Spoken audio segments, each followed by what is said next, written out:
Եվրամիության շեմին դեռ չհասած Հայաստանը 2 օրում արագ քայլերով մոտեցավ Եվրամիության ճգնաժամային կառավարման գործողությունների համաձայնագրին։ Ինչու՞։ Գեոպոլիտիկ իրավիճակը այնպիսին է, որ չի բացառվում, իհարկե ես թերահավատ եմ, բայց առաջիկայում ուկրաինական կոնֆլիկտի այսպես շուրջհրադադարի իրավիճակ եւ անգամ որևէ փաստաթղթի ստորագրում։ Քաղաքագետի համոզմամբ ռուս-ուկրաինական կոնֆլիկտի հնարավոր ավարտն ու դրանով պայմանավորված այնտեղ խաղաղապահ ուժերի հնարավոր տեղակայումն է շտապեցրել Հայաստանի իշխանությանը հափշտապ որոշում ընդունել, թեև եվրոպական այդ կառույցը խաղաղապահ ուժեր չունի։ Չնայած դրան պաշտոնական Երևանը որպես Կոսովոյում, Իրաքում, Աֆղանստանում, Լիբանանում խաղաղապահ առաքելության փորձ ունեցող երկիր, առաջ է նետվել Եվրամիության ձեռքը սեղմելու։ Հայաստանի գործող վարչապետը փորձում է ծառայություն մատուցել Եվրամիությանը։ Ալեն Ղևոնդյանի կարծիքով եվրոպական երկրներից քչերը կուզեն խաղաղապահներ ուղարկել Ուկրաինա։ Նպատակ են դրել իրենց առջև արդեն Եվրամիության ֆորմատով ծառայություն մատուցել Եվրամիությանը, հետագայում են ակնկալիքա, որ եթե ինչ-որ իրավիճակ փոխվի եւ կարողանան Եվրամիության դռներից ներս մտնել, որը խիստ ոչ իրատեսական հեռանկար է, ապա այն վճարն է, որ իրենք ցանկանում են վճարել։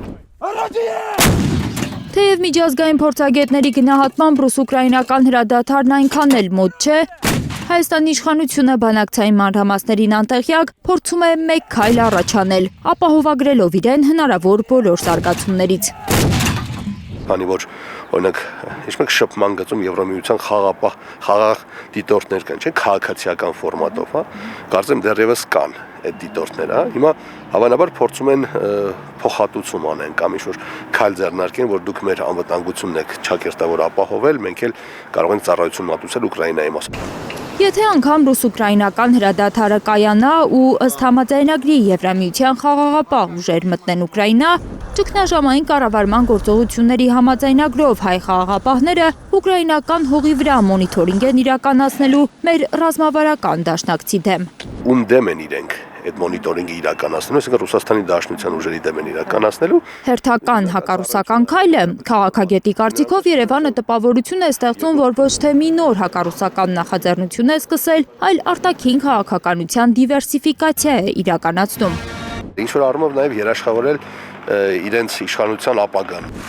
Այդ պատճառով է Երևանը կիսաբաց թողել հապկ տանող դուռը։ Չի մասնակցում ռազմաքաղաքական կառույցի նիստերին, բայց չի էլ խոչընդոտում որոշումների ընդունմանը։ Որ եթե հանկարծ արևմտյան վեկտորում ինչ-որ բան չստացվի, իսկ այդ ամեն ինչը կապված է 26 ընտրությունների հետ։ Իշխանության մասին խոսող ասում են բոլոր